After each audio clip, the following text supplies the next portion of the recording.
This Parva has 210 shlokas and only one chapter. It was clearly a later addition and sets out the background for the recital of the story and summarizes the main incidents not once but twice. 1.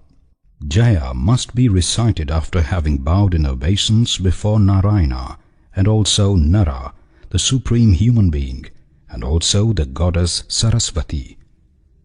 The great sages, performers of difficult austerities, were present at the 12-year sacrifice of Kulapati Shaunaka and were comfortably seated in Naimisharanya. Ugrashrava, the son of Lomaharshana and the son of Asuta, learned in the Puranas and also known as Sauti, once approached them, bowing in humility. When he reached the hermitage of Naimisharanya, the hermits who were the inhabitants surrounded him, wishing to hear his wonderful stories. Having been respectfully welcomed by those sages, he folded his palms before all those sages and asked them how their ascetic pursuits were progressing. When all the sages had taken their seats again, Lomaharshana's son respectfully took the seat earmarked for him. On seeing that he was comfortably seated and noticing that he was rested from his fatigue, one of the sages began the conversation and said, "O Lotus-hide, O Sauti, I am asking you, tell me the details of where you have come from. Also, where have you spent the time?" Sauti said, "The great-souled royal sage and lord of earth, Janamajaya, the son of Parikshit, organized a snake sacrifice. There, in his presence, Vaishamapayana recited properly the wonderful and sacred stories composed by Krishnadvayapayana. After listening to those diverse stories of the Mahabharata, I wandered among several places of pilgrimage and sacred waters. I finally came to the sacred place known as Samanta Panchaka, venerated by the twice-born. This is the land where, a long time ago, a war was fought between the Kurus and the Pandavas, and also all the kings of the earth. After that, anxious to see you, I have come before you. O revered sages, you shine like the fire of the sun in this sacred place of sacrifice. In my view, you are like Brahma to me. You who are pure through having performed sacred rites and meditation, and you who maintain the fire of sacrifice. O you who are twice born, you are beyond all cares. What shall I say?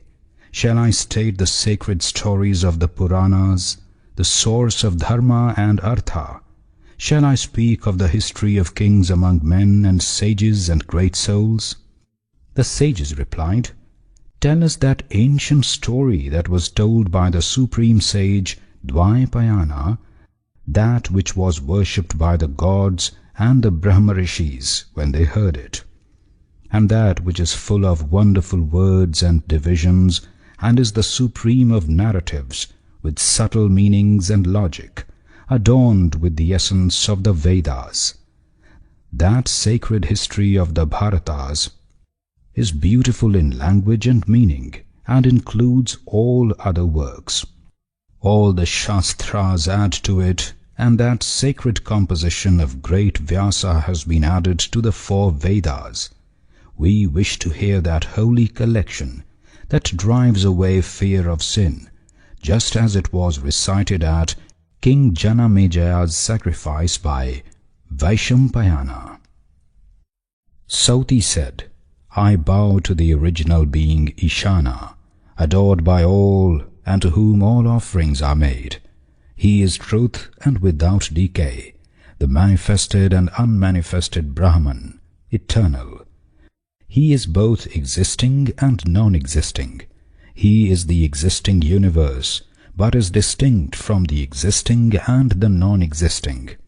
He is the I bow before Hari, the Lord of all that moves and does not move, the Lord of the senses. I bow before the pure and sinless Vishnu, worthy of worship, and He who is good and goodness. I will describe to you the holy thoughts of that great sage, who is venerated in the entire world, Vyasa, the performer of wonderful deeds. Some poets have already sung this story before. Other poets are teaching this history now. In the future, still others will certainly do this on earth. Throughout the three worlds, this is a great storehouse of knowledge. Those who are twice born possess it in its details and compound forms. It is embellished with elegant words and usage, human and divine. It is adorned with myriad meters and loved by the learned. When this universe was without brightness and without light, and everything was enveloped in darkness on all sides, the great egg came into being. This was the inexhaustible seed of all creatures, and was created at the beginning of all the eras. It is said that in this divine cause existed the eternal Brahman, true and resplendent, wonderful and beyond imagination, and perfectly balanced everywhere. This was the subtle, unmanifested cause. It was that which exists and that which does not. From this was born the one and only Lord Prajapati, known as Brahma, the preceptor of the gods. He is also known as Sthanu, Manu, Ka, and Parameshthin. From him was born Daksha, the son of Prachetas, and Daksha's 7 sons, and the 21 Prajapatis.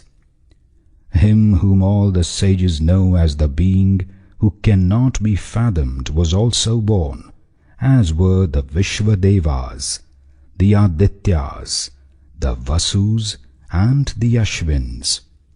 Yakshas, Sadhyas, Pishachas, Guhyakas, and the Pitris were born, and after that were born the learned, holy, and superior Brahmarishis.